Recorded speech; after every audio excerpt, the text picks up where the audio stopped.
Hi guys, it's Andy from Man City Fan TV. Sorry we're a touch late there. I do apologise.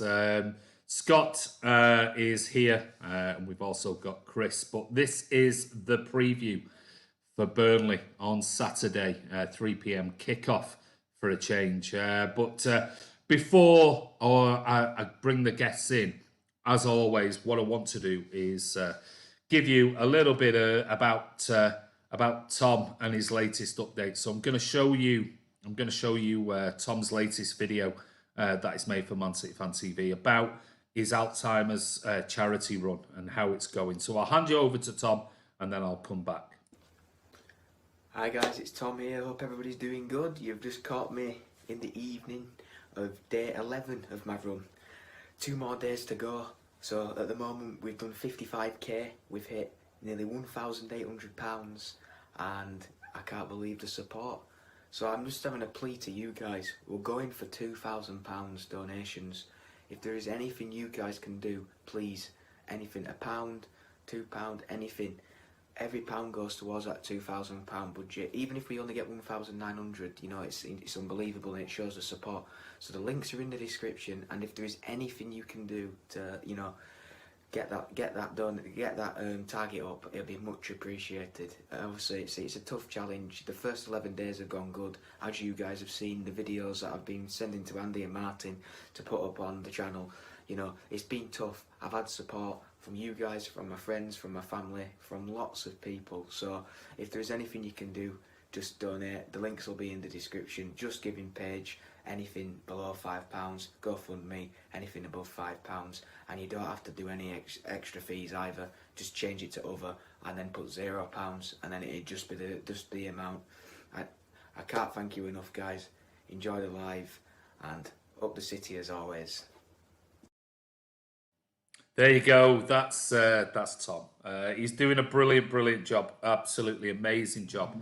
But tonight, just before I bring the guests in, there is something else. I was contacted by, I don't know whether Tom knows this, but I was contacted by Tom's dad. And Nick sent me this message, and he asked me, would I read it out tonight? And so before I bring the guests in for the Burnley preview, I want to read this out. So please bear with me. And I'll do my best to get through this without a tear in my eye. But this is from Tom's dad, who's a massive City fan, and him and Tom, we always meet outside the ground before the games and things like that. So this is a message from your dad, Tom. And he says, as 2020 began, Tom was suffering from a knee injury that was preventing him from skiing, going to the gym, and most importantly, playing football for his local team, Bingley Juniors.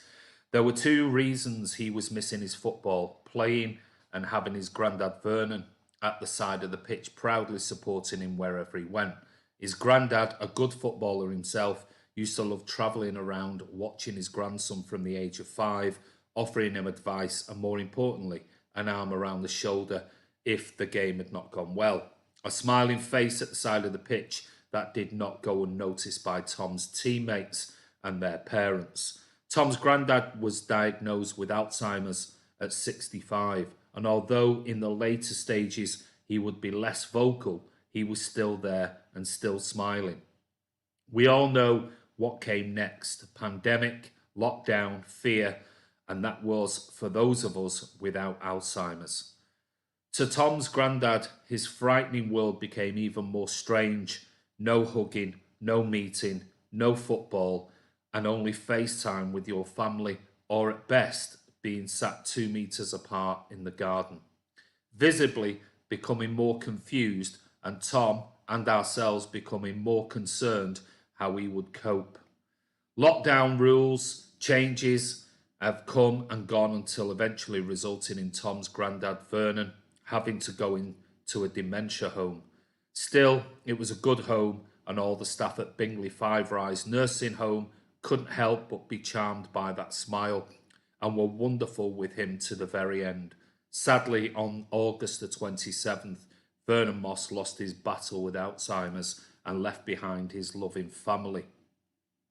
At the beginning of September, Tom started land management studies at Craven College, started work placement as a greenkeeper at Bingley St Ives Golf Club, and at the beginning of October started playing football again. His first match playing outfield as a defender. First half, the ball is crossed into the opposition box and bang, Tom scores his very first goal in a competitive match. A big cheer from the sidelines with just one thing missing. His granddad, who would have punched the air with delight and had that big smile. Soon after, Tom came to us and said he wanted to raise money for Alzheimer's research in his granddad's honour. He said he would like to run 65k over 13 days and that every kilometre he ran would be a year his granddad was Alzheimer's free. Tom got in training, got the t-shirt ready and started fundraising. He was determined, in his own words, to contribute towards helping to fight this cruel disease.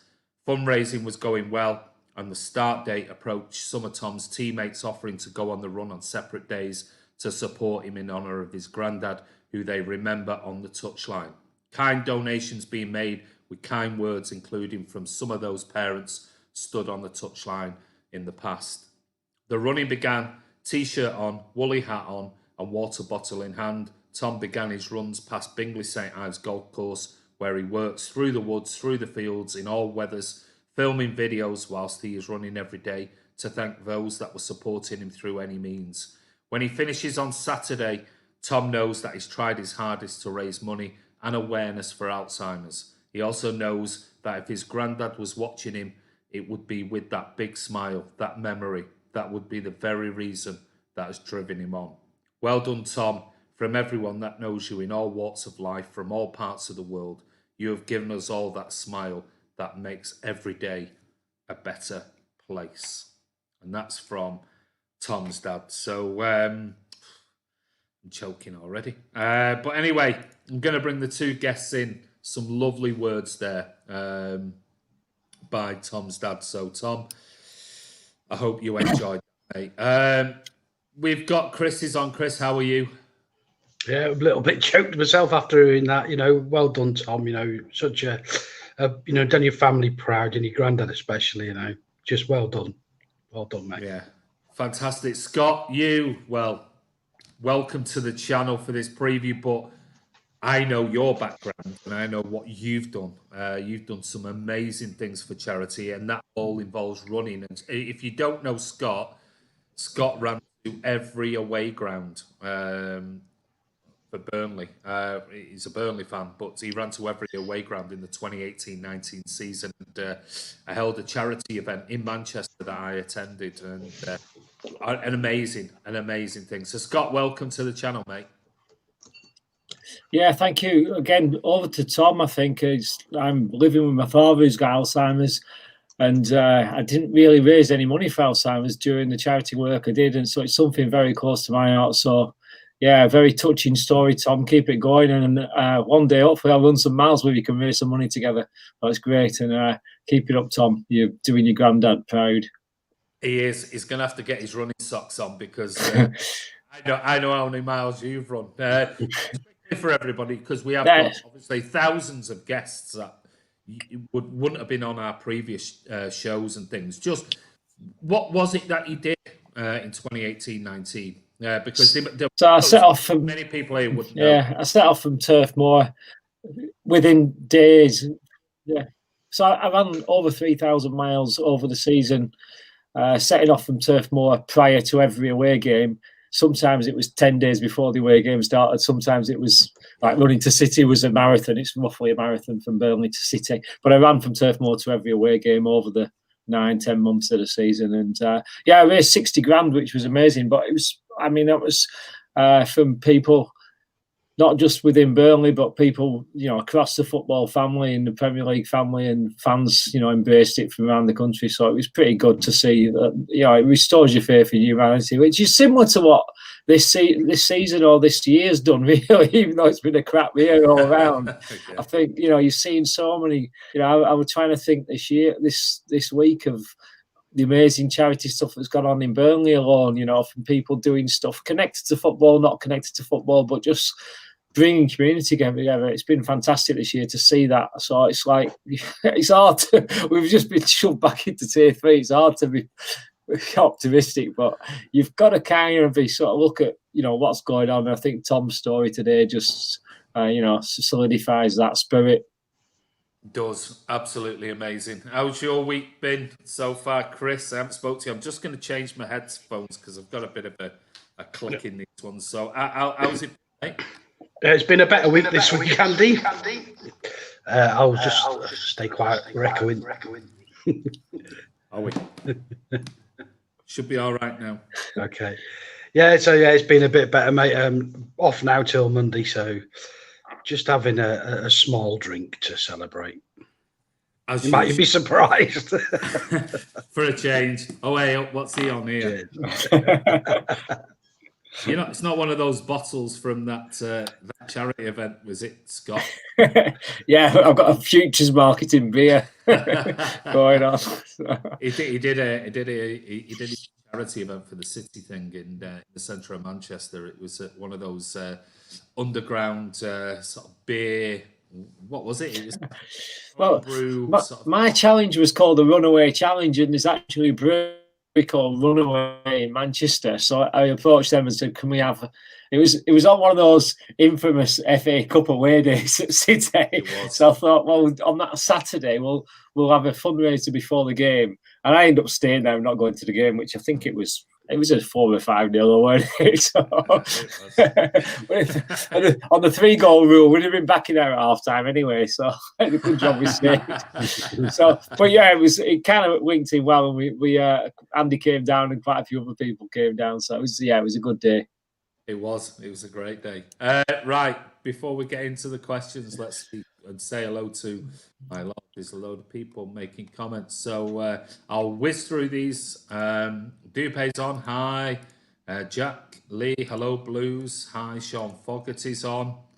Aidan Quinn thinks 3-0 to City. Zagon, hello Andy, how are you, mate? I'm very good, thank you. 2 more days, wow.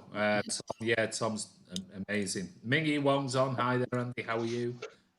Robert Lang, hi Tom. How are you doing, mate? Excited to see you on the stream. Good to see you, pal. There you go. You're getting lots of encouragement. Hello, I'm fuming. Digne is out for 2 months. If you don't know, Cal Blundell's an Evertonian, so we don't really care about that. John Rowland, one, he reckons. Evening, everyone. Andy Leonard London is on. Andy Blue Moon. Good evening, Andy. Hope you and your family are well, safe. How is lovely Stanley? He's getting better day by day, thank you. Adam Quinn, hi Andy. It's Jordan North's happy place, Turf Moor. It is. He's made Turf Moor famous again, hasn't he? I think that's why there's not many Burnley fans in the stream because you're competing with Jordan at the moment. So. Well, he is. Yeah, I know. I'm guessing that's the reason why, in case he can say more of that. Happy place, Turf Moor. Hey, Andy's back. I am, mate. City only lost 2 in 15 games in all competitions. Robert Robinson's on. Hi, how are you? Andy Blue Moon. People like City lost 5 games, so they're all going on. Carl's lovely Tom is a legend. He is. He's doing really well. So much love and respect for Tom and his family. Happy Christmas, everyone. Well, yeah. We're not even in December yet. Quinn, we're still in November. There you go. God bless Tom and all his family, says John Rowland. Evening, guys. Charlie Everett, how are you? Animal Lifestyle's on. How are you, mate? Oh, hey. That's not your normal picture. He normally has a really, really cute dog. What's going on? Evening, Andy Riley Taylor.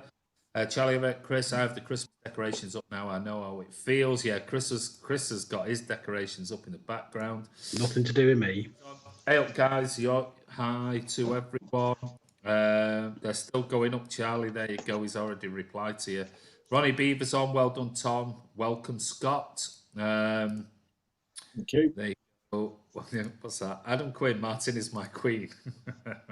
Come on, City, says Demario Murray. Hi, Scott and Chris. Hope you're both well.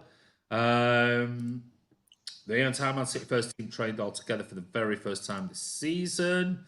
Who else is on? Merlin's Magic, respect, Tom. Where's links for donations? They're in the descriptions below, mate. All the links are in the description. Who else we got on? Anybody different before we get into our questions? Martin, Not too bad. I think I've missed him there. Here we go. Putting up with you. Cal drives me to drink. Martin's on the drink. Hello, David Salam. Hello, if that's how you pronounce it. Andy, Chris and Martin. Are you doing anything for Crimbo, like a Christmas podcast where we all bully Martin? No, we don't bully Martin. Only Chris bullies Martin. People who can't wear a mask and those too big, just stupid. I don't know what's going on. But anyway, on to the why we're here, and that is to get Scott on talking about Burnley. So, mate, I was having a look. I must admit, I was having a look through because I was thinking, oh my God. Did my homework today, didn't I? You see, with that tweet earlier. Yeah, you did. And I was looking back on that and thinking, really? Is that how many we beat you by? But looking at this season, obviously, Leicester, you lost 4-2. Southampton, you lost 1-0. We beat you 3-0 in the League Cup. Yeah. Newcastle, you lost 3-1. West Brom, 0-0. Spurs, you lost 1-0. Chelsea, you lost 3-0. A 0-0 draw against Brighton. And you beat Palace 1-0. You're 17th in the league. 8 games, 1 win, 5. What's that? I don't know what's going to... 5 points. Is that 5 points you're on? Yeah. And you got a -8 goal difference. What has gone dramatically wrong this season for Burnley? It's funny, really, you say that, because now we feel like we've just got out of the bottom 3. We got his first 3 points. Yeah. The last 2 games have been clean sheets, and we've now got our sort of 3 or 4 main players back. The rule of threes coming in well. We've got Ben Mee and Talks back at the centre of defence. I think we've got a full team or full squad that's fit and available now, which we didn't have at the start. So I think Dyche, when he was banging on at the start, saying we haven't got a full squad, we haven't done well in the transfer window, haven't done anything pretty much in the transfer window, but we have turned the corner in the last week or 2. So and it seems like we've stopped the goals and we've stopped the floodgates, at least in the last couple of two games. Apart from the Chelsea game, we did all right against Spurs at home. So like the last 4 games, we've only really conceded. If you take away the Chelsea game, very good side. We've actually done all right, and we've got the old Burnley back as far as defensively. That 4-4-2 wall has come back, which, looking at the figures that I just sent you earlier, and the results against City don't mean that our 4-4-2. I think Peps figured out how to get past that in the last 4 or 5 games, or basically since the first time I came on Man City Fan TV, our results have been pretty atrocious against you. There's a connection. There's a connection there. You're trying to hedge your bets, aren't you? Going, well, that duck's got to be broken. Well, I didn't come on. Remember, I didn't come on again. I didn't come on that one time, and it went from 5-1 to 3-0. So that cut off 2 goals. So, but it's probably going to be 5-0 again, isn't it, Saturday? So, well, who knows? Chris, what are your thoughts on Burnley this season, and Burnley as a club, as in where they are this season? Because they were a team I think most people thought would be mid-table, 9th, 8th, something around that mark. Burnley are having a bit of a difficult time off the field as well at the minute, and that can't help either. So, but as a City fan, I don't like playing Burnley because I think because Sean Dyche has them so well organised that usually they're quite tough to beat. And we have had some good results against them, but I think some of those score lines have flattered us a little bit. I think we beat them 3 or 4-0 a couple of seasons ago when Delph was at left back, and it just wasn't that scoreline. Delph had a great game actually that game, but I think, but I always worry about Burnley because they're the sort of team who we struggle against because they are very well organised defensively, and I think a lot of teams have sort of adopted a similar sort of style against us. And we've certainly not really penetrated many defences this season, like in the past. So, like Scott's just said, they've just turned the corner. So, not the best of times for us to be playing them, but I still expect us to sneak past them. Yeah, I went through your squad earlier, and I was thinking, no, I've not. I'll be honest with you, I've not looked at Burnley this season. I've not looked at football in general in the same way I did. Yeah, me too. Yeah, there's a disconnect, isn't there? Yeah, I mean, I've always said it, and I see. Obviously, we've had, and I'll say this now for everybody. We've had 4 or 5 years of phenomenal football, amazing success under Pep Guardiola.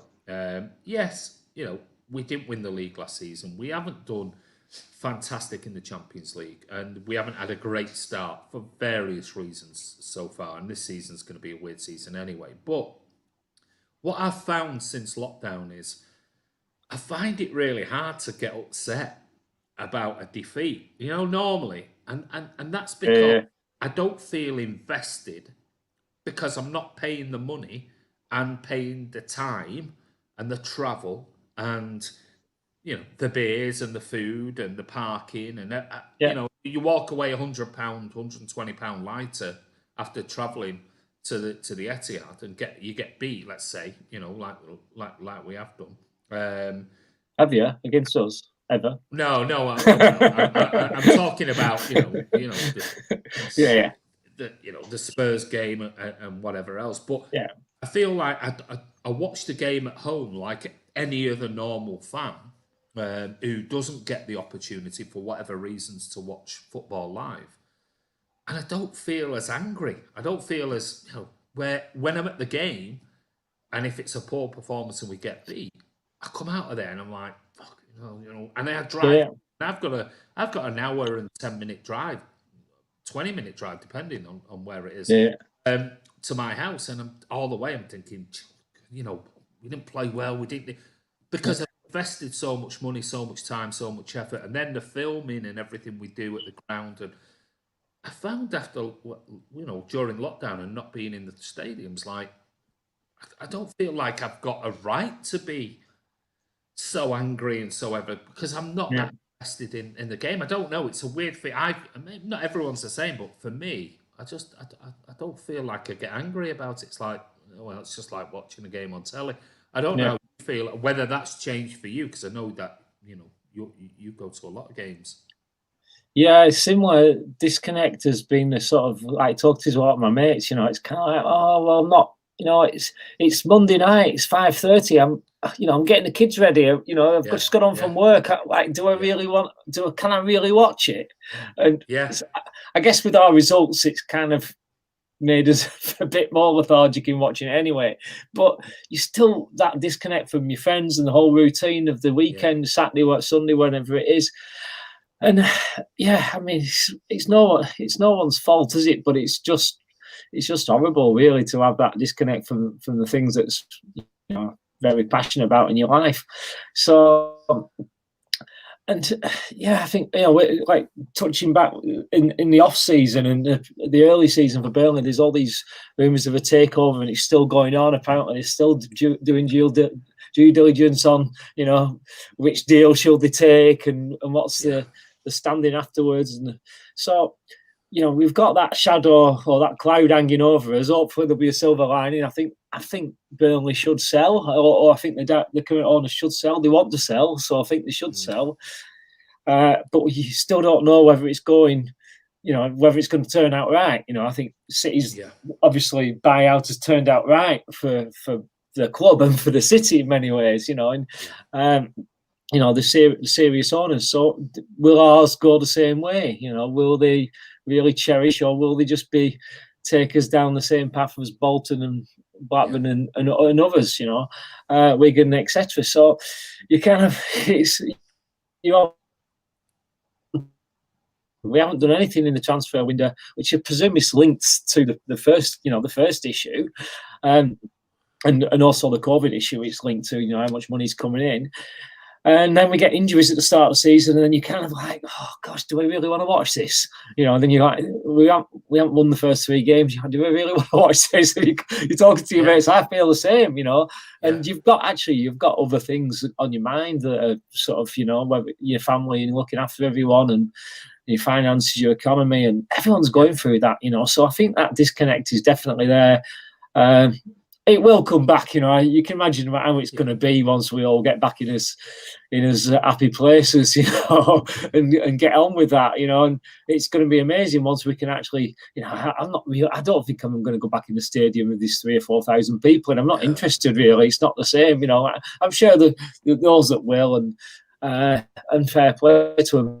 But it's not going to really take off as what it was until we've got as full stadiums and as as full experience as what we had it as local football fans.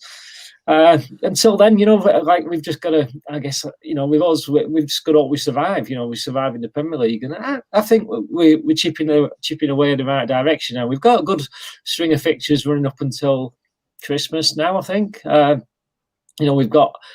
Obviously, the City game. I'm not expecting anything from the City game, to be honest. We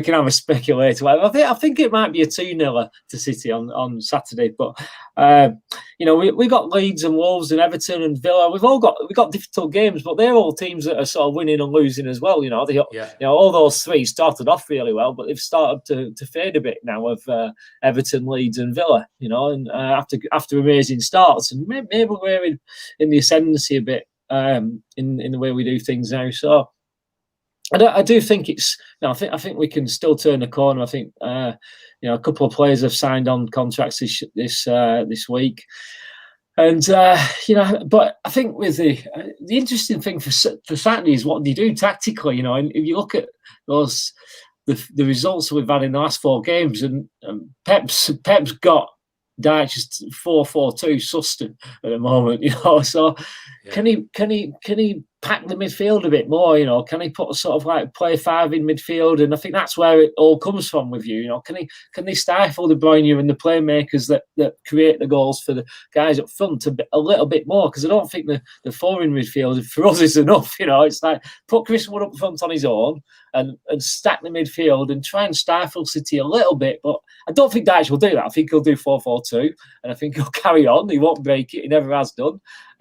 He won't make a substitute till 80th minute because he never has done. And we'll all be frustrated. And hopefully it'll be 2-0 rather than 4-0.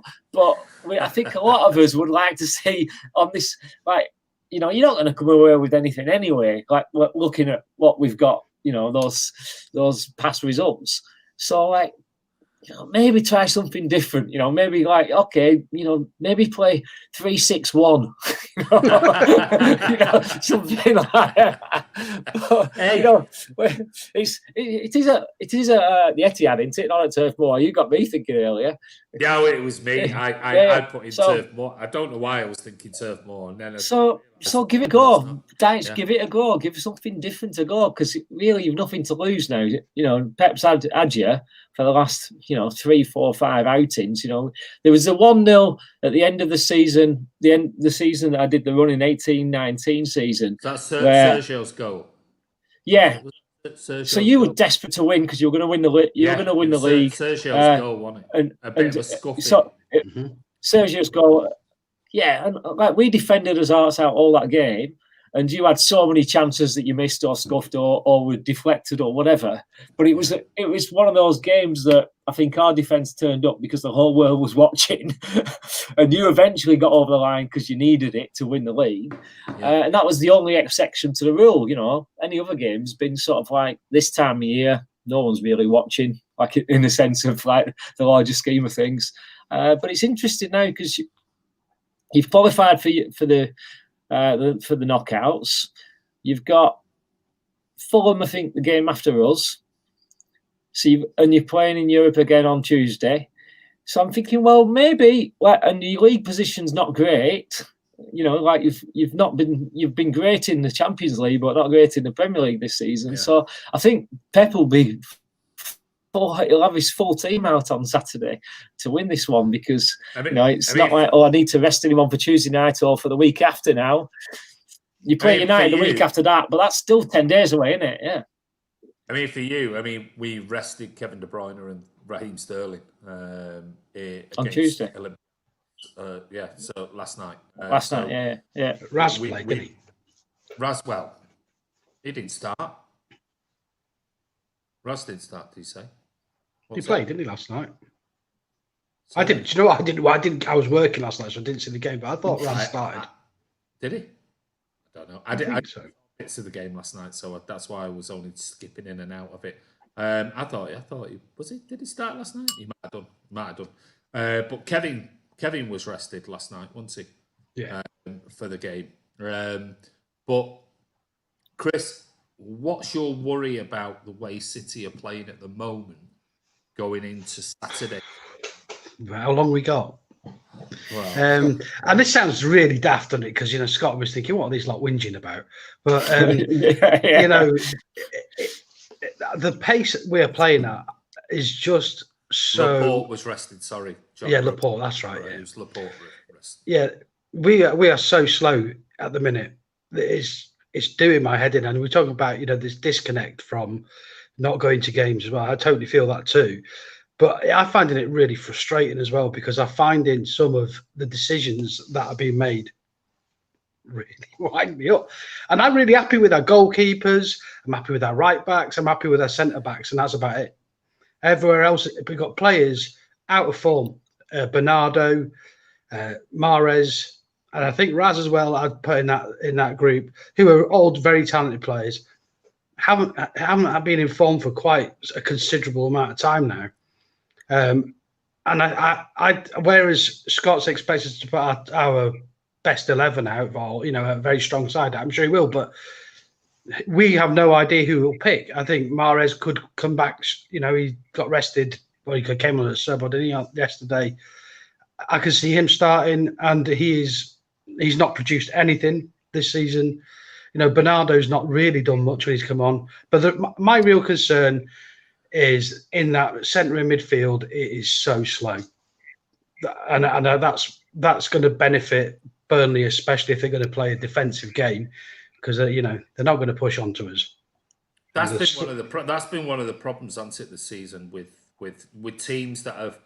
I mean, we've heard it before. I mean, let's not go overboard with how many eight games we've played or something like that, and.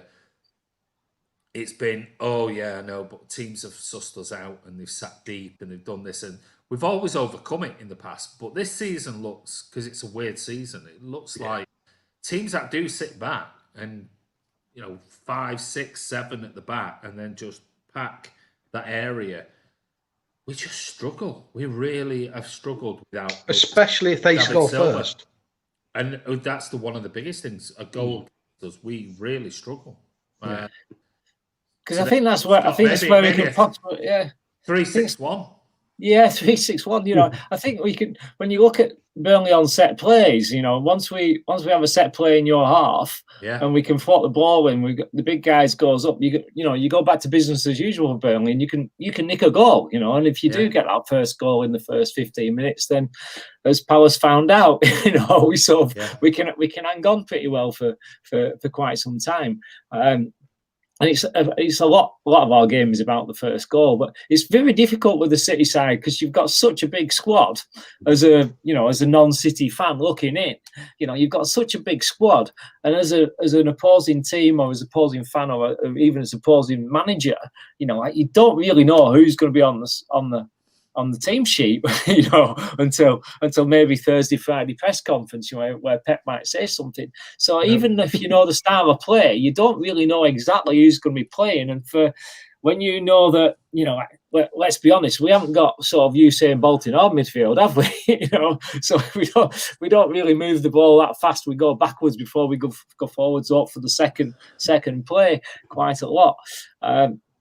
But you don't really know who, is De Bruyne going to be playing? Are you going to have Sterling on the right, or is he going to come over to the left? And is he going to be playing against Loughton, who's a bit weaker and maybe as a fullback for us? So you don't really know that dynamic until you see the City team sheet, because it's. I mean, the problem the capacity is amazing.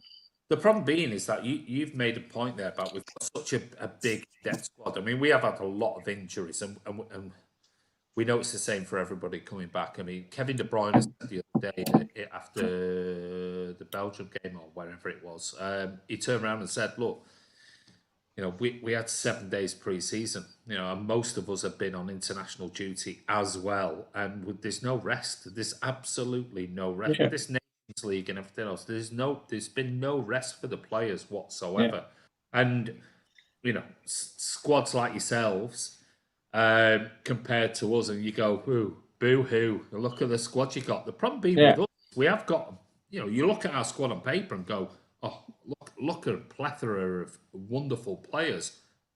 Not many of them are in form. There's only. So far this season, I would say Kyle Walker's had another great season. He was brilliant last season. He's been very good so far this season. Diaz has slotted in, which is the saving grace for us, is come in. Laporte's fit again. And Cancelo's done well at left back. So we've got finally a pretty good, solid back five with the keeper. The rest of it, Kevin De Bruyne has not been pulling up trees. Sterling's been great. He's been all right in certain games, good in certain games, and then not so great. And too many players have just not, doing it. It's just kind of ironic here. Kind of ironic when you were saying that all we need now is a solid back five, and we can steam off. Exactly. Yeah, exactly. And that's the frustrating thing for City fans is going, all we want is a decent back defence, because in midfield and forward line we're probably one of the best teams in Europe. This season, we have missed so many chances. Yeah. And nobody, I mean, obviously Sergio will be back. But I don't know, Chris, I mean, it's a conundrum, isn't it? Because we've got ourselves a decent back line now. Yeah. The rest of it's just not working. No, my thoughts on, I've said them plenty of times. I think that Gundogan and Rodri together in the centre of midfield really slows us down. Yeah. I think playing Raz on the left, yes, he's decent on the left, but he's very, very good on the right. He's playing on the left basically to accommodate Mahrez, who's producing nothing. Yeah. So why bother? I think as well, it's disappointing that Bernardo doesn't seem to be finding his form yet. But he hasn't had a run of games really. No. And I think I think you've still got to go back and say, our season went really deep, and then we didn't get a pre-season. No. And then we kicked off virtually straight away, and I don't think we have looked the same team at all. I think Pep's style at the minute is not the style we were talking about 2 seasons ago. But, Scott said it earlier, when the game at Burnley, where we sneaked it 1-0, we missed loads and loads of chances. That's been City under Pep, Pellegrini as well. It's a long-term problem that we miss a lot of chances. And you think we've had these 6 and 5s and 8s that we've had. We still miss loads of chances in those games as well, But when we're not playing well, but I think something that I'll say, we've lost Vinny, we've lost David, we've lost Yaya. Sergio's coming towards the end of his time. These were players who, when we weren't playing well, took the responsibility on. And at the minute, I think we've only really got Kevin who does that. And on Kevin, what I think about Kevin? I think this season he's played in moments. He's the one who still produces the chances. Yeah. He's not dominating games like we're used to, but he's still our most creative and best player. And it doesn't help that we've not had Sergio and Gabby for most of the season. Yeah, I mean, John Grogan says here we have a fully fit squad now. Pretty much Man City needs Thiago. Even with injuries, we scored 10, conceded 11. We have to score more. I mean, it showed you the other night, didn't it, last night against Olympiacos. Was it 22, 23 shots, 11, 12? Well, I was driving home when the second half was playing, Andy, and the commentators were both saying, oh, he's missed. It was like for 20 minutes, that's all you got. Must be a second missed, crap shot. You know what I mean? It's just... Anyway, listen, we have to move on, because otherwise Scott will be really thinking tomorrow, Saturday's going to be his day, the way we're talking about. Oh, yeah. It's yes. It's 2-0 Burnley already. A few players have picked out his squad that I wanted to just quickly ask you about.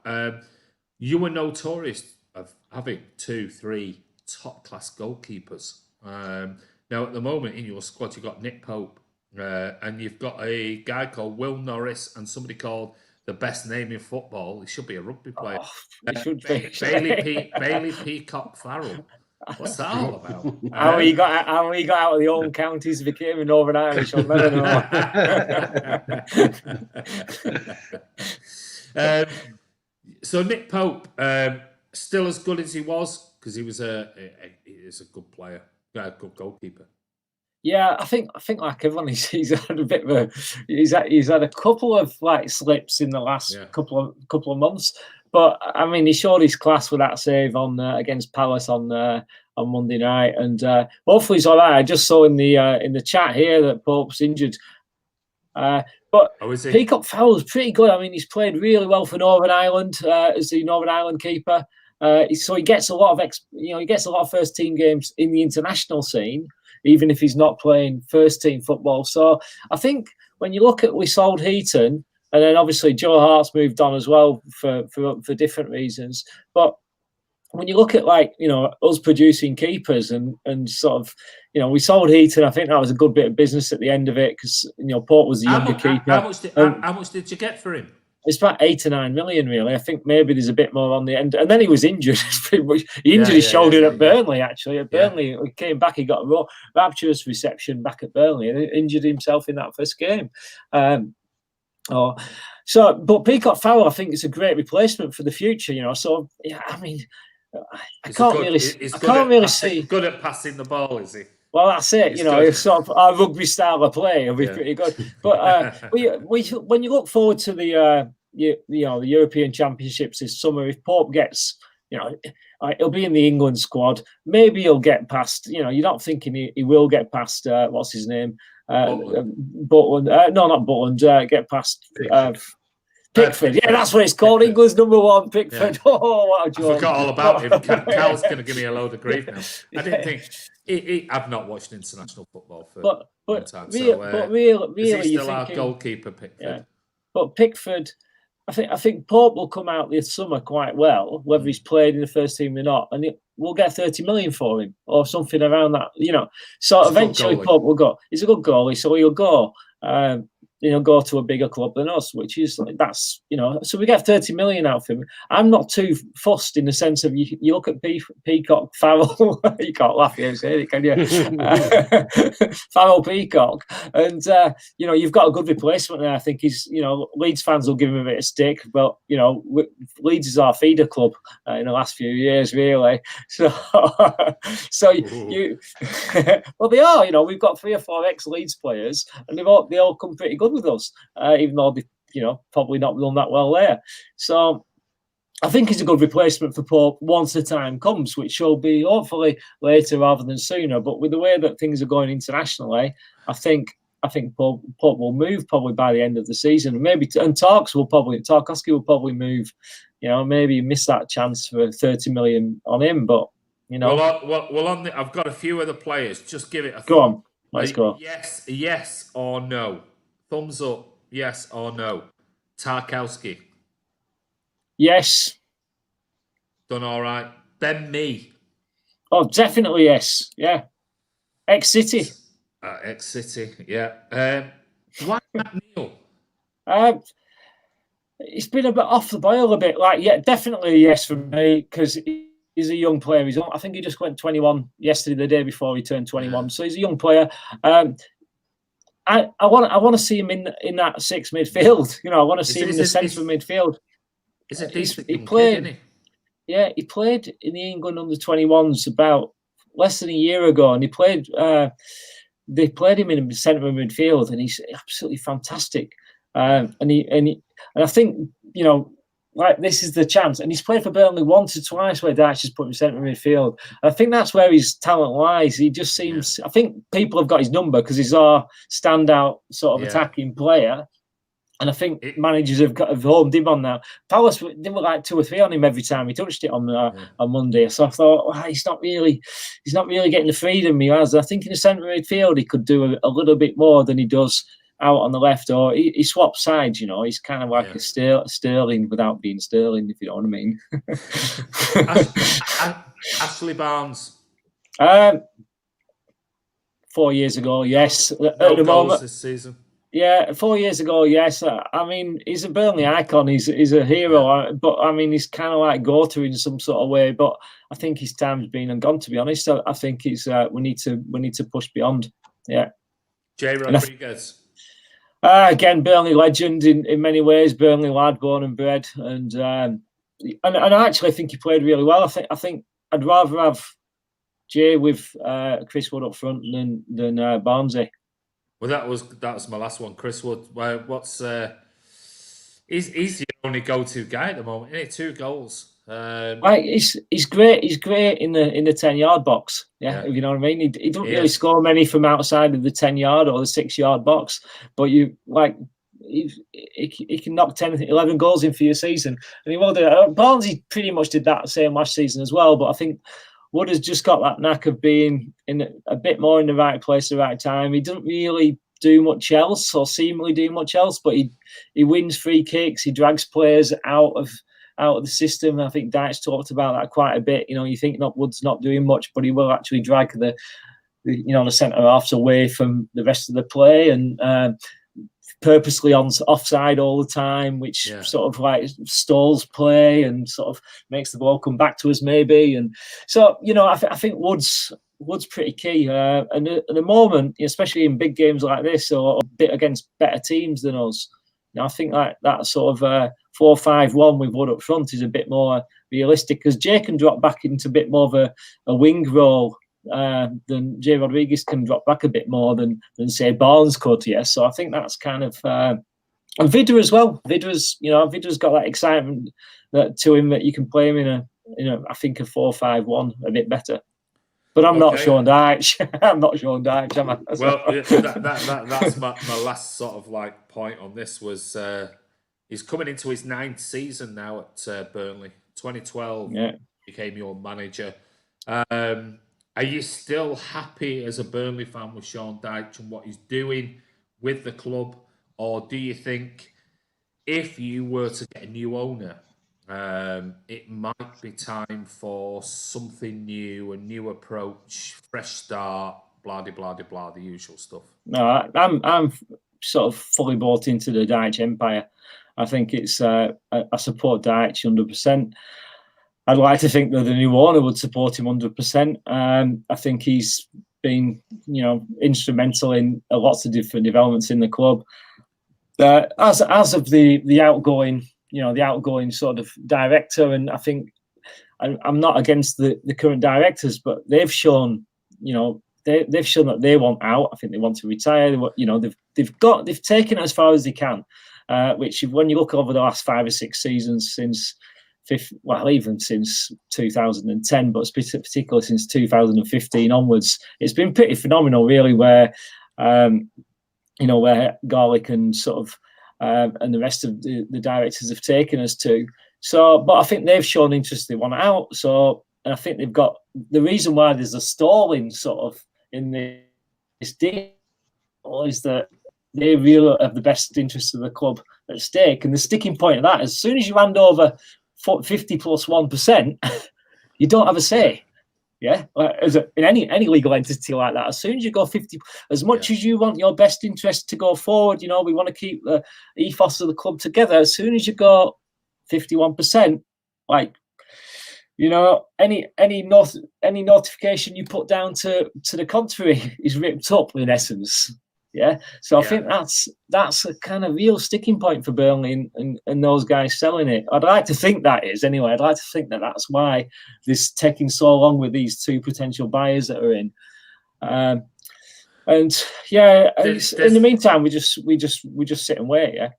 There's a question here. I'm going to come to Chris to sort of wrap this up with you guys talking about who Chris thinks we should start for the game on Saturday, and I'll come back to your lineup as well, Scott, and then we'll talk about score predictions. But Andy Blue Moon here says, who does Scott think Burnley should buy to improve the squad when the takeover is complete, if it goes ahead?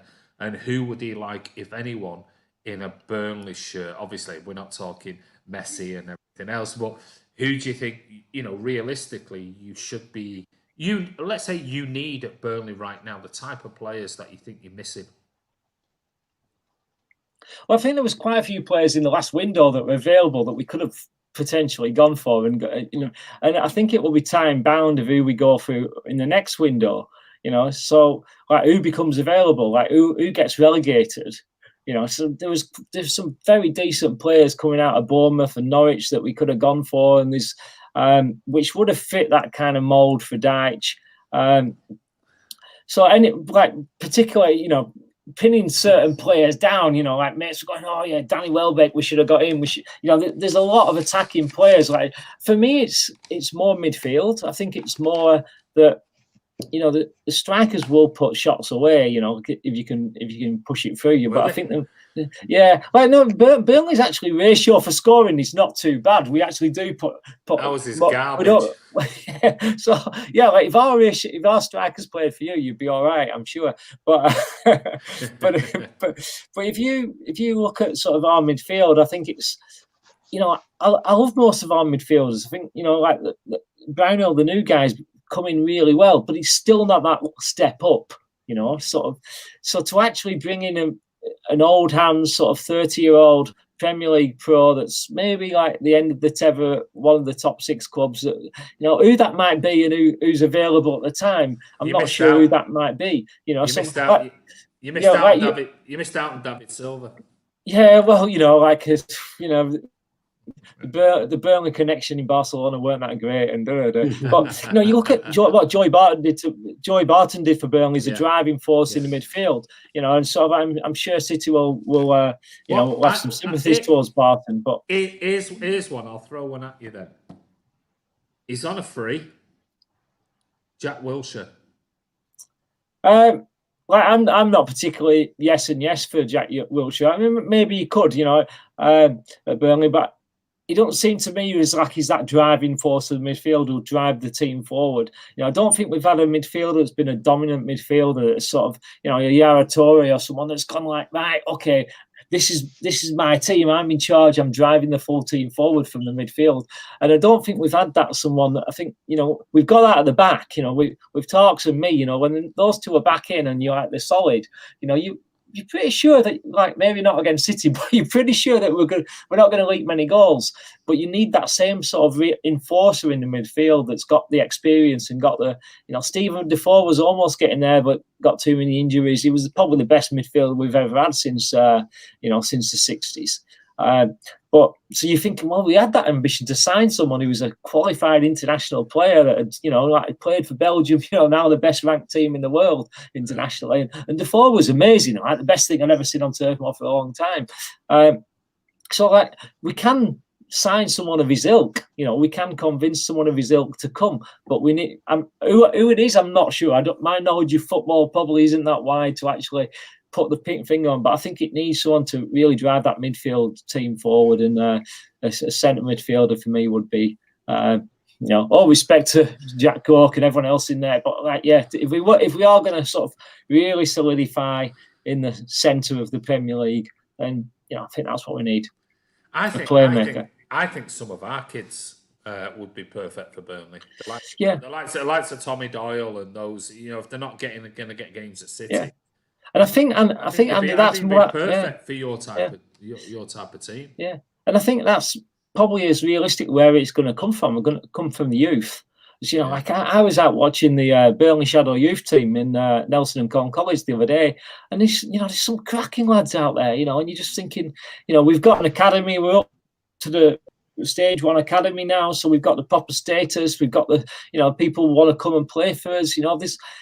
And he's part of the rumour is that, like the owners of Burnley saying, well, we've given you the academy, Dykes, now use it and bring players forward, because there's a lot of guys on our books.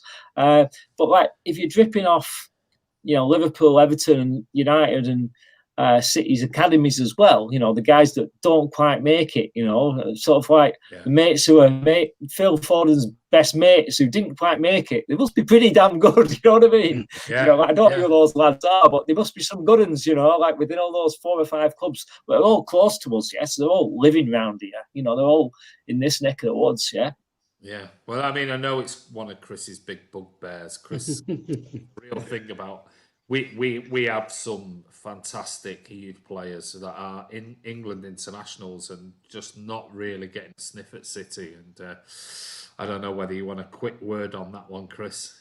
I won't whinge about that much more, but I think you're right with the Tommy Doyle. I think he could actually do quite a good job at Burnley. But I think for Burnley, and I'm not going to be disparaging here. I'll try not to be, right. But I look back at sort of Charlton when they were, sort of like Burnley are now. They're becoming, a regular Premier League team, and they got Kerbishley left, and then it just fell apart. Stoke with Pulis, Stoke, another decently sized team. Dyche's system works brilliantly for Burnley, and I think as long as he's there, I think they'll stay in there. And if they can do it, this slowly approach, there's a good chance Burnley could be around for a decade, if not longer. But sometimes, I would be worried new owners coming in, that's going to be a clean sweep. And, that could go all wrong, Full respect to them. They're nicer team than Blackburn anyway, aren't they? Oh, sure. Yeah, sure. But I think, Chris, a lot of Burnley fans are also resigned to the fact that, so like the Dyche era will end at some point, and our destiny may be back in the Championship for I don't think there's delusions of grandeur are massively but I think there's also at the same time a lot of those same people would also like to see us have a bit more of a crack at what we've got. If you consider us to be a bottom 10 sort of maybe mid-table team now, let's just have a go. Let's just have a. We made it to Europe once. Why can't we be permanent top 10 rather than permanent bottom 10 or whatever? Whatever. What you were saying earlier. Spend a little bit more. Not everything. Don't throw the house at it, but spend a little bit more. And as you were saying earlier about playing City at the Etihad and playing the same way that you've played, and we've been 3s and 4s and stuff like that. So why not just have a go? If you're going to lose, you're going to lose. And I tell you now, if you have a go at City, there's a bit of a soft underbelly there, I'm telling you. And there seems to be in the Premier League at least this season, I think there is, and I think that, I think more teams should have a go. As I thought when Leeds played us, I know it's start of the season, away at a newly promoted team, it is quite a difficult place to go. Yeah. But they played really well, and they gave City lots of problems. Yeah, they did. Yeah. But at the same time, it's like I can throw the question back at you guys. It's sort of like 4 or 5 years now, sort of like, he's won the league twice. It's kind of Europe's it's happening, maybe it's not happening. It's not happened yet. So what's this? Dyche is the longest serving manager now in the Premier League, and Pep's not far behind him.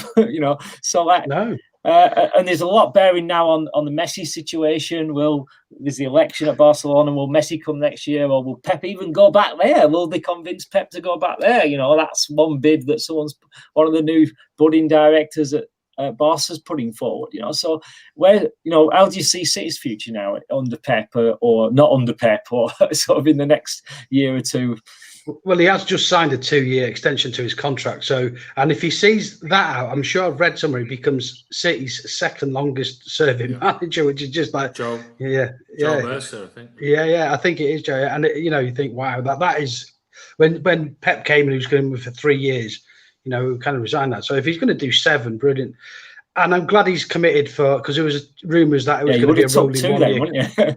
Yeah. Oh, yeah, definitely. No shadow of a doubt. But when Pep first came in, that first season was quite difficult, and everyone said he's been found out. He's not for the Premier League. It's just his tactics don't work. But he recognised that his fullbacks didn't have the pace. They were aging fullbacks in Zaba and Clichy and people. So he knew they couldn't play that system, and he replaced them. So I think he can still do a rebuild. Yeah. It seems to me where we're lacking. Fundamentally is at left back, and we've bought a player for 50 million who's basically been injured the vast majority of the time he's been with us. And when he started, he was phenomenal, wasn't he, Andy? The balls he used to put in, but he's just and he's just not been the same. So and that's what he gets thrown at City every time we're on telly. £450 million spent on the defence. Every game we play, someone's got to mention it. It's sort of like bingo when it's going to come up. So yes, I think Pep can build a team. My real concern about the Pep thing is that Messi's got to be a huge draw for for Pep, the club, everything. The name Messi coming to City, for a long time fan like myself, it's mad. But I don't want Pep to leave in 2 years' time, and it's going to be a massive rebuild because we have lost Messi. And maybe Sergio extends as well. You know, I want him to what he leaves behind to be a legacy for whoever follows. You know, and not left in the sort of dumps. You know, which possibly happen. I can see the attraction of getting Messi. I think we've got bigger concerns than that. Messi all day long for me. I mean, it's just, I've always said it, it just makes absolute sense. From a commercial point of view, I mean, the money that he I think I've said it on the vlogs before. I mean, Cristiano Ronaldo brought in 450 million euros for Juventus last year in commercial revenue. Messi might not bring in as much as him, but he pays for him. He pays for himself 3 times over if he's on 100 million euros a season. But what that does is it's the project, and even if he played 20 games a season, that's 10, 15 goals for me, without a shadow of a doubt. And it raises the level. It makes the kids. It brings people going, oh my God, just a year. Even if I play a year with Messi, I just think it was. And so the likes of Martin's just put here, Haaland. We could pay for Haaland outright with what we could bring in commercial revenue, bringing Messi to the club. We could pay that in one go. So, not that we have to do that, but if that is the case, Andy, then how come Barcelona are nearly 800 million euros in debt? Because of the way they have done their business over the last 10 years. They've been in debt every year for the last, I think it's 5-6 years. They've been in huge amounts of debt, and it's just grown and grown. They've borrowed and borrowed and borrowed. You only have to look at the money that they spent on Ousmane Dembele. They'll be lucky if they get. He's even now saying that he's not going to sign a contract and he's going to walk away on a free after the next season. 66 million quid down the drain. I mean, that type of money, when he's not playing, he's bringing in no commercial revenue. He's bringing nothing to the club. You can't lose that type of money on players before your debt now just exponentially goes boom. And that's where they are at the moment. I think they took. I guess with COVID as well, it's just made everything so much worse, isn't it? Massive for them. And United and teams teams in debt. The ones that are in debt, like United, like Barcelona, even the likes of Real Madrid and others that have borrowed and borrowed and borrowed heavily. They've just. I think Barcelona just took out a 340 million euro loan last 6 months ago or something. Crazy, yeah. You just cannot sustain that type of money, and when you've got Messi on. Whatever you believe the figures are, €1 million or whatever. You can't sustain that if you're not bringing in any income or not generating enough commercial revenue for your club on match days and sponsorships and everything else. So, and they're not having a good season. We know David Silva is still. I think he's still sitting at the top of La Liga now with Real Sociedad, and that I think Barcelona. Well, I don't know where they are. I've not watched La Liga. They just had 4th or something like that. But it's it's difficult. Anyway, moving on. Before we finish, we're going to go for lineups. So, Chris, I want your Man City lineup for Saturday versus Burnley, and then I'm going to come see what Scott's got to say about his lineup. Well, my lineup. This is my lineup. This is not what Pep's going to pick, but this is what I would pick. Nobody knows what Pep's going to pick. And Edison, obviously, with Walker, Diaz, Laporte, and Cancelo, which might be a bit tight on Stones because he apparently had a very good game the other night. Rodri in the middle, defensively with KDB and Foden. And then I'd have Raz on the right, Torres on the left. And then I don't mind between Gabby and Sergio, depending if Sergio's fit enough to start, then I'd play him. But you know me, I like Gabby, so I'm quite happy for him to start. So you definitely you give Torres another chance. Wasn't great. Yeah, he's a young lad. I don't expect young lads to play consistently well game in, game out, Yeah. Okay, so there you go. Edison, Walker at right back, Diaz and Laporte, Cancelo. Chris has gone for Rodri, KDB and Phil Foden. If Phil Foden doesn't start on Saturday, I'm normally not one for having a go at Pep, but I'm really pissed off if he don't play on Saturday. I agree with. It's about time we get rid of Mahrez and put Sterling on the right. I agree with you. I'd possibly against Burnley because of height. I'd possibly go Gabby on the left and Sergio because Gabby's pretty decent in the air. Yeah, he is. Challenge. So I'd possibly maybe give Torres the bench and put Gabby on there. But yeah, one thing: Phil Foden must start. Pep Guardiola on Saturday. Right, over to your starting 11 then, Scott. Yeah, definitely Nick Pope if he's fit, but otherwise I'm quite happy to see Peacock Farrell, whatever his name is, to come in. You can have two keepers. Yeah, they're right, okay. I guess big clubs like City can make the rules up as they go along, can't they? Yeah, I'd actually like to see Bardo come back. I'm not sure if Bardsley is fit, but I'd prefer Bardo over Loughton if possibly. Obviously, Tarks and me in the centre of defence, and Charlie Taylor is going to hopefully be on the other side. And then, the midfield. I'd like to see a packed midfield with Rodriguez and McNeil on the wings, and then we'd have who would have in there? We'd have Brownhill will be in the centre midfield as well, and then Chris Wood just to put out on his own up front and just see what we can do, and hopefully win some second phase balls, some free kicks in the City half, and just try and really squash that that main powerhouse of Foden if he plays, and De Bruyne in midfield there, and just see if we can stifle that play a little bit and not necessarily get more possession, because I think we do quite well with 25% of the possession. We're quite happy with other teams having the ball, but sort of not really getting. But when we do get the ball in midfield, we want to be kind of moving forward a bit quicker. And if we've got a more stacked midfield, then I think that's the way to go. One of the things I always think just for this game, so we can get back to normal. One of the things I always see in teams like Burnley and other teams that play a similar way is you just mentioned there about putting Chris Wood up front and the big balls, second ball.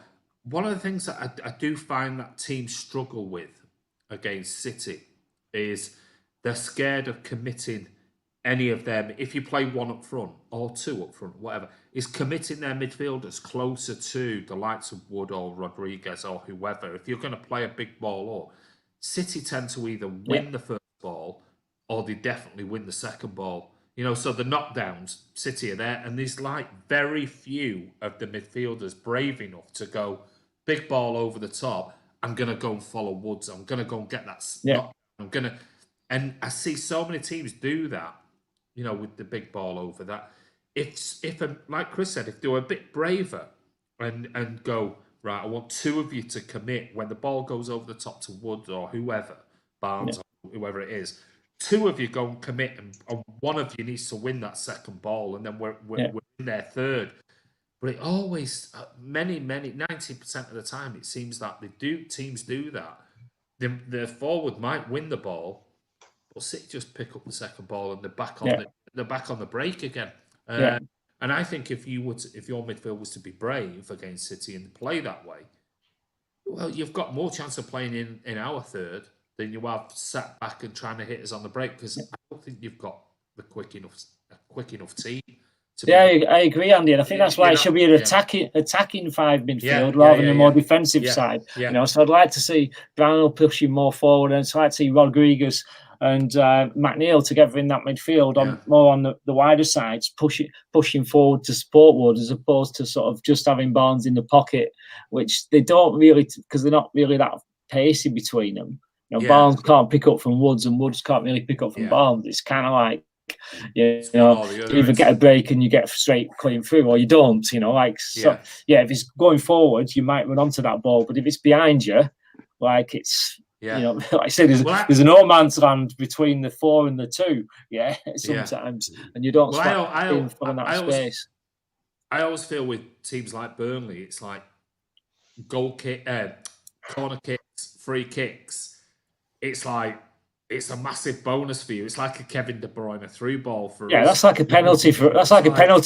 Yeah, and that always terrifies me with teams like only when they get a free kick around the edge of the area or a corner, and oh Jesus Christ! I'm a bit more confident now. We've got Diaz and Laporte back, but still, we're City and we're still conceding from these type of things. But I think you need to be a little bit more ambitious, getting that winning. Yeah, I agree. Yeah, I agree. Especially in games like this where we've got nothing to lose, really. Well, you sort of like you've got, you just look at those stats and just come on, just go for it. It doesn't matter because it was 3-0 last time. It was 4-1 the time before, 5-0 the time before that. Sort of, you might come away with a 2-2 draw. You might get beat 3-0. What's the difference? Yeah. So, I agree.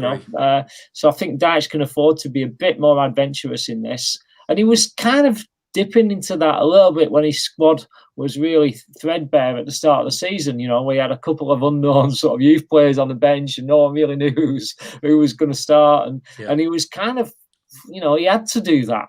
But now he's not. He's probably just going to go 4-4-2 and hold it there. And you won't get that urgency from the 4 to push on to the 2 because they've got to hold back for the next City attack in this sense. Yeah. So you kind of you end up like a bland game for us Burnley fans, at least watching, thinking, when we're going to attack these?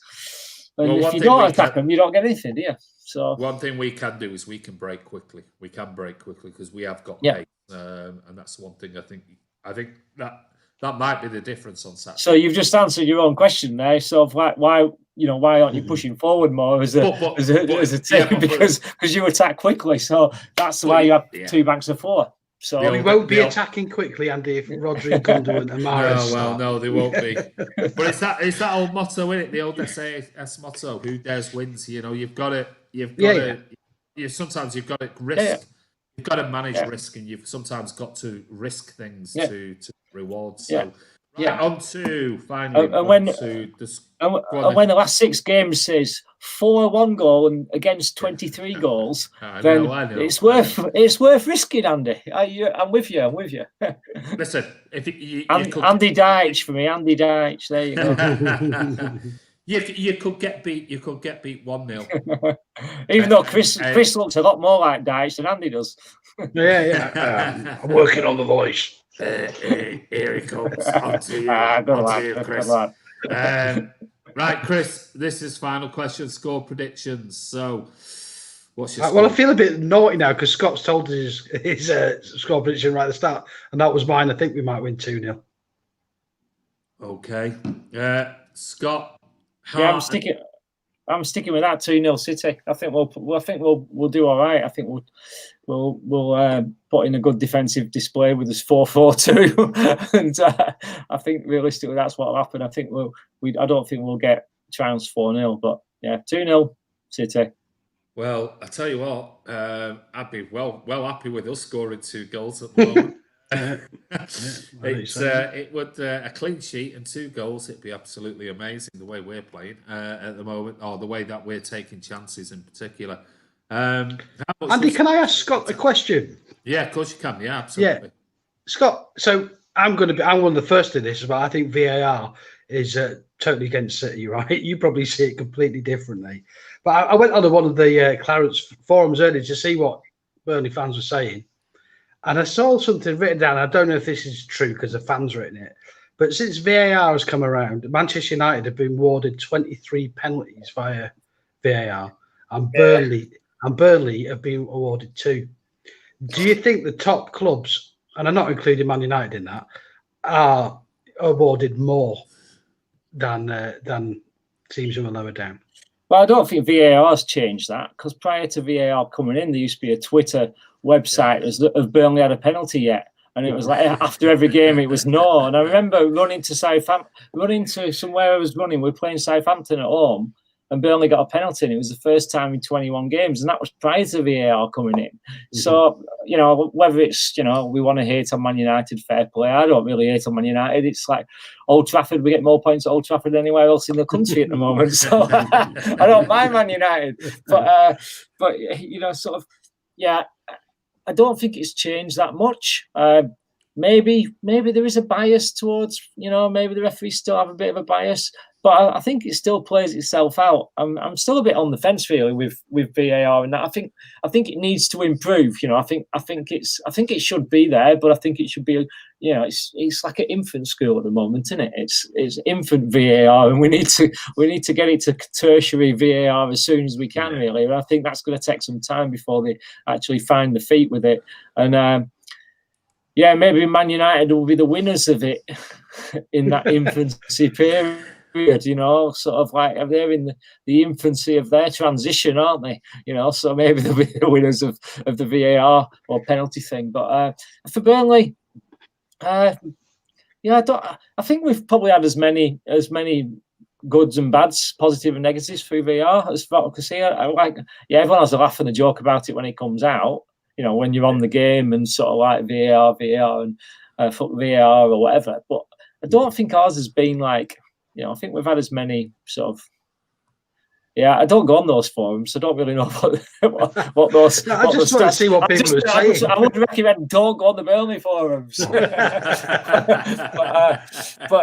but it's I think it's still to play out. I don't think we've done too bad from it, really. Okay, that's fairly positive, really. Yeah, but I'm not really like against it because I think something's got to change in the game, But like, we can't go backwards, can we? You know what I mean? And we can't go. Personally, I'd scrap where we were in the really. 80s. We can't, like, you know what I mean? Sort of like we can't. So we've got to go forwards in some ways. But can we talk about Diego? I think before we go, we're going to talk about Diego. Yeah, go on, mate. There you go. Over to Chris. Before we go, that's the last one. We are run over. It's been a lot. It's been very interesting. 16 minutes over, but sorry. Very interesting. No. It's absolutely fine. We can continue. So, I do. It's a good shout out there by Scott. Diego Maradona. Well, believe it or not, I'm too young to have seen Pele. So, only seen him on, from recordings and stuff.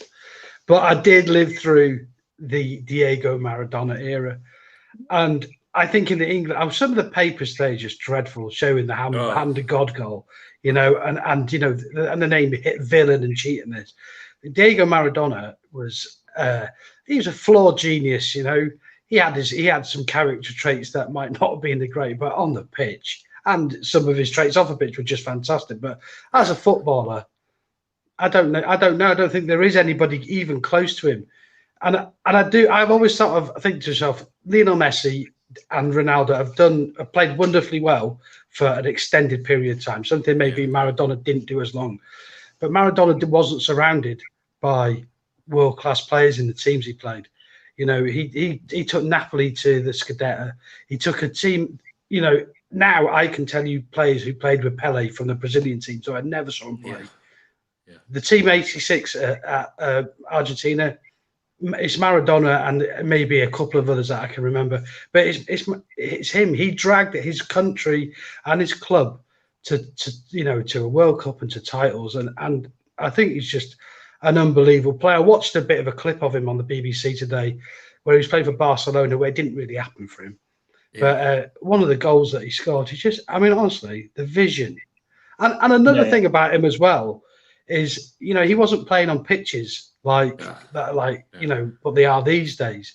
Yeah. A bit like Georgie Best, I suppose. You look at him as well. Think, wow, the control they had on those sort of pitches. But and the tackles he got to take. Yeah, absolutely, absolute. I would put him up as number one, really. And I'm not just saying that because of what's happened. And rest in peace, Diego. He gave us so many wonderful times. The only regret I have is that football wasn't readily as available as it is now. You can watch any match you want now, couldn't you? Yeah. I would love to have seen him in the flesh. And I know someone got to do that. I did. And I would love to have been able to watch him week in, week out. It would have been for me getting to watch Mike Tyson every time he had a fight when he was coming through the heavyweight division. It was brilliant to watch it, I would love to have been able to watch Maradona on a weekly basis and just stand in awe. Yeah. Tell us your experience, Andy. You saw Diego. What happened? I did. I saw him in Naples. I think it was against Parma. He won 3-2. I think he scored twice. phenomenal. Absolutely. And it was one of his best ever games for Napoli as well. He was just sensational to watch live because he looked like a midget. Sorry, am I allowed to say midget? A dwarf. Yeah. No, he was in proportion. He's 5'4", yeah? Oh, it's tiny, yeah? Now, you know when you look at Sergio, Sergio's sort of like the way he's stocky, and that's what he was like. But he was miles quicker than Sergio. With the ball at his feet, he was just incredible. And I only really, no, not yesterday, but that brought it home as well. But probably about 5 or 6 years ago, I watched a program on Maradona, and it was about his life and everything. It was all the drug stuff and everything else. But the games that I don't remember watching. And I just thought, Jesus Christ, he was such a good player. And it brought back what it was like watching him live, and just thought it just made the hair stand up. He was that good. When he died yesterday, it was the same thing. It was like, you just forget how fantastic he was. And like Chris said, albeit, he won the title with Napoli. And he didn't have such a great time at Barcelona, and he went on to Sevilla. I think he played for very briefly in other teams. But the international level, to drag a team on his own in a World Cup, that takes some doing. And there's not many players in world football that are, and that's the argument with Messi. I mean, for me, Messi's the greatest player I've ever seen consistently, because I didn't see enough of Maradona when he was younger and I was younger. But and I don't like crossing generations and comparing. But you said the pitches that he played on, and you see some of the footage back, the tackles that flew into him, not once, but he rode 3, 4 of them on, all within one movement, and then finished. He was a phenomenal player, absolutely phenomenal. And I guess it'll be one of those that, unless it's your generation, like us with Pele, I never saw Pele play. I never saw him live, and I don't remember much of ever seeing him on TV and things like that. Only, in the advent of YouTube and everything else. And there'll be others that'll say George Best. Never got to see George Best play live, and yet I remember my dad telling me as a kid, George Best is the greatest player he's ever seen. And I think each generation will have their own favourites, but I think Maradona was definitely right up there right at the top. Who is it's up to his whole opinions. Yeah, I think my opinion, obviously, I'm of that age where I watched Maradona sort of in the Italian league, and I think as a Burnley fan in the 80s, we all had a second team really, and a lot of my mates were City fans. And it was the FA Cup final, the under FA Cup final, City against Tottenham, and they had the two Argentinians, 81. They had the two Argentinians playing for them. So there was always that interest, and then the war happened, and then you sort of like, and Ricky Villa and Ozzy Alziers were phenomenal players. That was the first time we had foreigners in our league.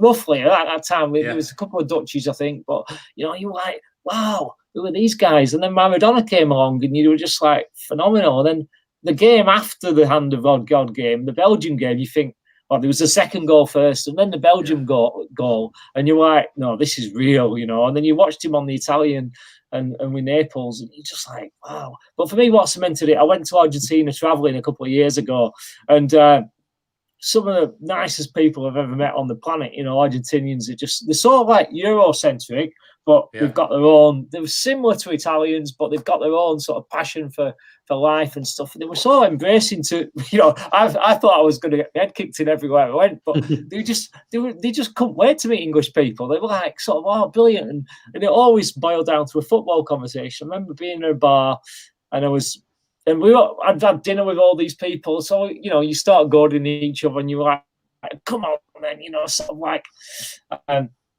Messi or Ronaldo or the Maldives, which one would you give up? And it was like, we'd never give up Diego. And they burst into this song, this Argentinian song about El Diego.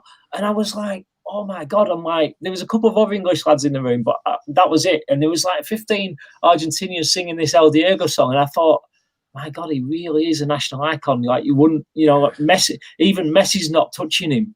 Like not touching him, and you kind of like, when you look at how much footage we've got of Messi, we watch him every week, but he's not got the charisma and the life. Diego came from this working class background and he did it. And he that was his escapism. He enjoyed being on the field so much, and everything else went to shit when he went off the field, or so it seemed.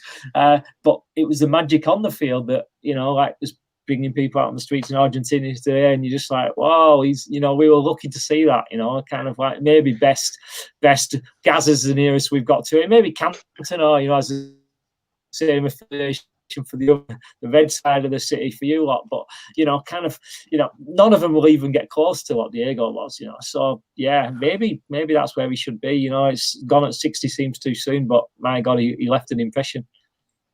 Oh, definitely. I think, like you said there, 3 days of national mourning for a footballer, And I think the difference is with Messi and Maradona is that Messi's never brought that World Cup home to Argentina. And, Diego did it twice and once pretty much single-handedly, So you can see why is that. But the 3 days national mourning is just like, wow, he is well, it's so highly thought of. His coffin's in the presidential palace, isn't it? Yeah. The president went, and I saw the president kissing it earlier today. The president got it down and kissing it. So it's that says it all. Madness, says it all. But anyway, not a sad note. We should celebrate. And if you are young and one of those arguments of is Messi, Ronaldo, whatever, as always, go back and watch. There's plenty of YouTube clips. Go and watch Maradona. On Twitter, there's some fantastic highlights of him. You see him skip 4 or 5, what today would be red card challenges, and he's still on his feet. Yeah, roll over and slots the ball past the goalkeeper. But rest in peace, Diego Maradona. What a player! But anyway, that brings us to the end of the Burnley preview for Saturday. I want to say a massive thank you to Chris. Cheers, buddy. Thank you, mate. Thanks to Scott as well, and good luck for Saturday, mate. Obviously, I don't want to win, but good luck, mate. Yeah. Nice to meet you, mate. Yeah, thank you. Yeah, and best of luck for Tom and his runs last few days. Yeah, I'll split. If you send me a link on that, I'll split it out and to hopefully get some Burnley fans to contribute. Yeah, you'll find the links are in the description and his details and everything else. So in the description below the video. Don't forget, you City fans and everything else, if you've not sponsored Tom, even £1 or whatever you can afford, it all goes towards Alzheimer's research, which is fantastic. And he's got 2 more days left, another 5K tomorrow, and then he finishes on Saturday, which will be great considering that, we play Burnley on Saturday at 3 o'clock. That's Scott. I want to say a massive thank you. It's great to chat to you again, buddy. Too, mate.